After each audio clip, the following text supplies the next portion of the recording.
you don't necessarily equate stillness, this inner stillness, with needing to sit still. In the English language, still can mean motionless, but it can also mean absence of noise. So it does it. At first, perhaps, yes, you practice, or you might do some meditation. Every meditation practice, if it works for you, is designed to help you realize the dimension of being that's always already there within you. It's always already there. So what we are talking about, pointing to, realizing here, is this realization of being, which is sometimes expressed as the pure I am.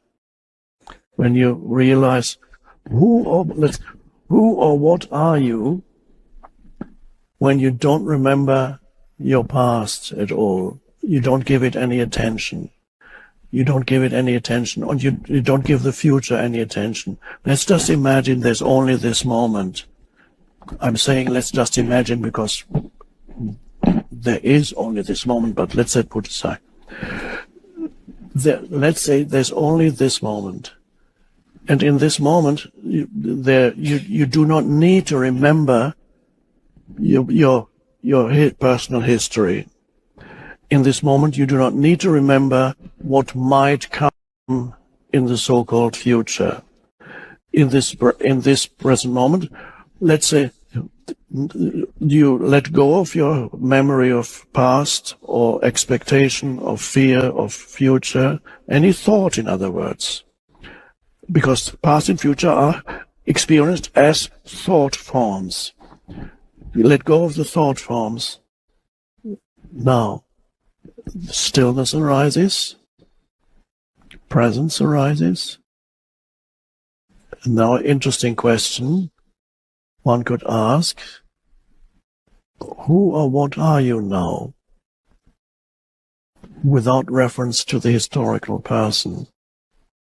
What does it feel like to be you in this moment without reference to the historical person?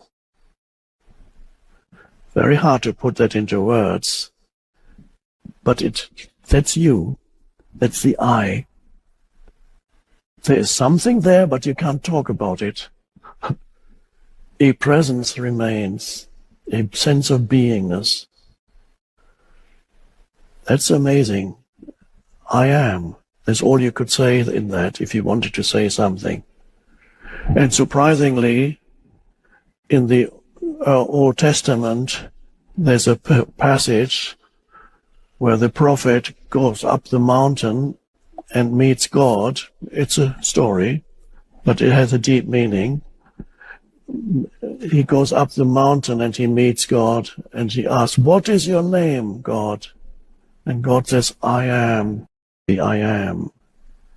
Sometimes translated as I am that I am. I would translate it as I am the I am.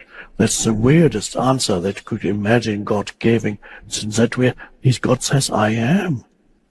And then the prophet asked God, "What shall I tell when I go down come down from the mountain? What shall I tell my people about your world?" He says, "Tell them that I am spoke to you."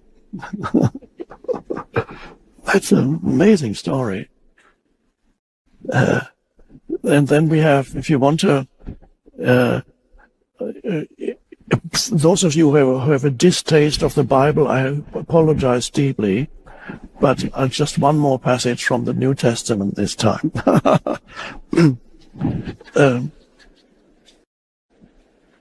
Jesus said,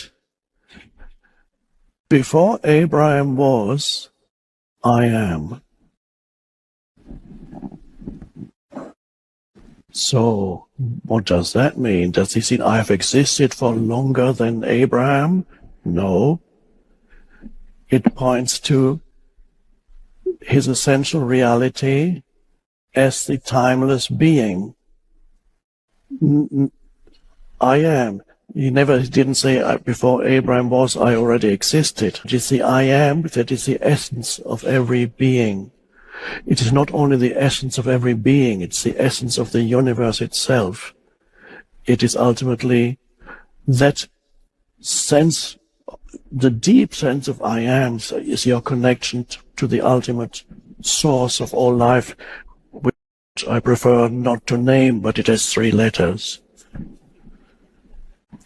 It's your connection to that, but ultimately it is the unconditioned consciousness, which is a light that emanates from the source into this world, in the same way that the sun emanates light into this world. The transcendent source of all life, emanates the light of consciousness into this world. So your connectedness to the source, the 3-letter source, is this deep realization that you are, I am.